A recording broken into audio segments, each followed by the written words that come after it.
Hi guys, I'm Spyn, and today I'm joined by Ragabash Dabbler, and we're going to talk to you about cancel culture.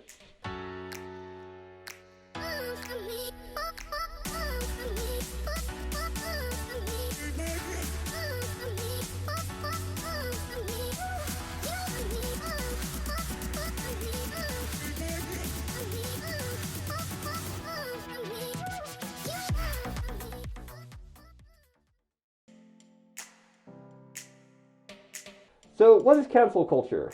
Cancel culture, or call-out culture as it's sometimes called, is a modern form of ostracism in which someone is thrust out of a social or professional circle, either online, on social media, or in the real world, or maybe even both.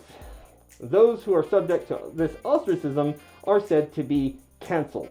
Before we get started, I just want to acknowledge that sometimes people genuinely try to use the shield of crying cancel culture to avoid valid criticisms.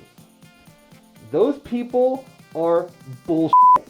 So canceling started as a movement in social media among marginalized communities. It was essentially them being able to self-police influential figures that were otherwise too powerful or too rich or too famous for them to be able to reach. It helped bring awareness to otherwise overlooked ideas, things that escaped the notice of the general public. Unfortunately, sometimes our desires for justice turn into enjoyment of persecution.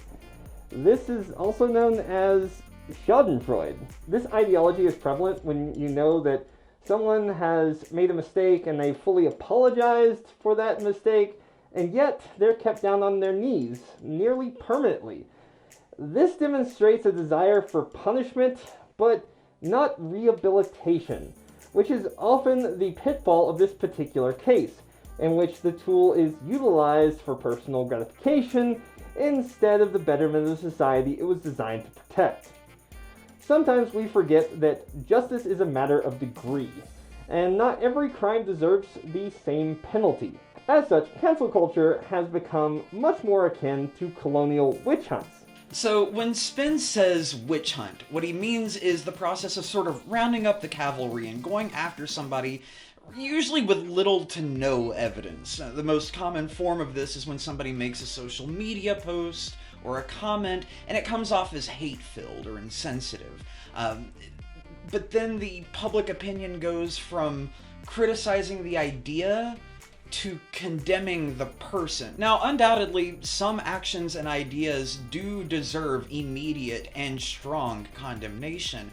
But when someone's guilty until proven innocent, it robs them of the ability to learn and grow. And even if a person is guilty, not all crimes deserve the same punishment. The overarching lesson here is that acting prematurely without evidence and just joining a bandwagon can do a lot more harm than good. If your intent is to keep someone down on their knees permanently, this is definitely an effective way to do it.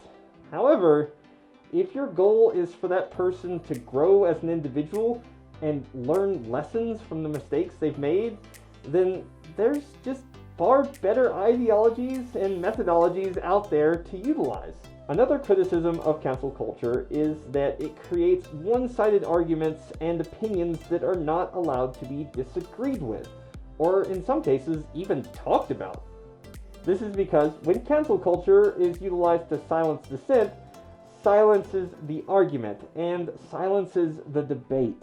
Social tools similar to canceling have been used throughout human history in order to isolate unwanted members of society of all stripes, and while it's currently typically used against people in our society who have a position of privilege, it can very well be turned on marginalized and vulnerable people, and in fact, those people are more at risk than somebody who's wealthy or powerful might be.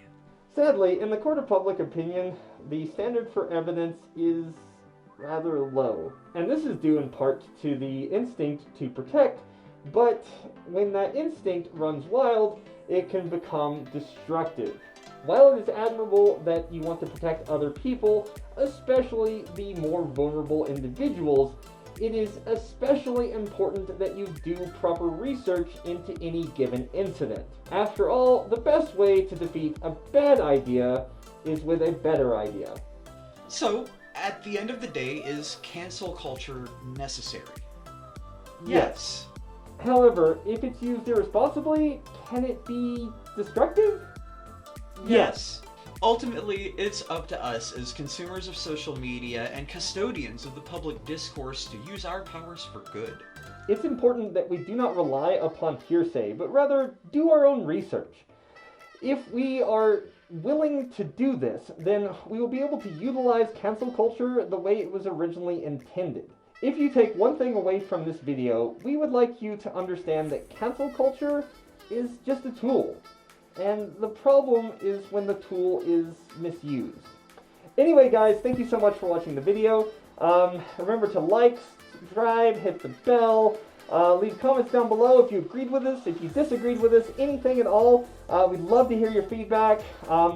Go subscribe to Ragabash Dabbler's channel. The link will be in the description down below, along with all my social media information, and also my Discord, which is open to anyone who wants to join. Ragabash Dabbler's social media information will also be available in the links down below.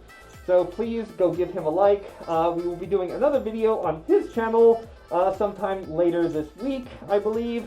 Hopefully it'll be up. It might be, but you won't know unless you subscribe to his channel.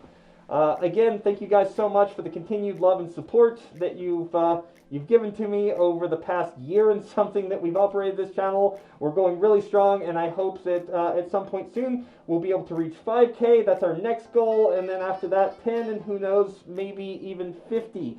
We don't know yet, but your continued support is always appreciated, and we can't do that unless you like, share, comment, and subscribe. Remember to share this video with other people. That way our power is absolute. And like always, I have some words to leave you with. You don't have to be perfect to matter. Bye.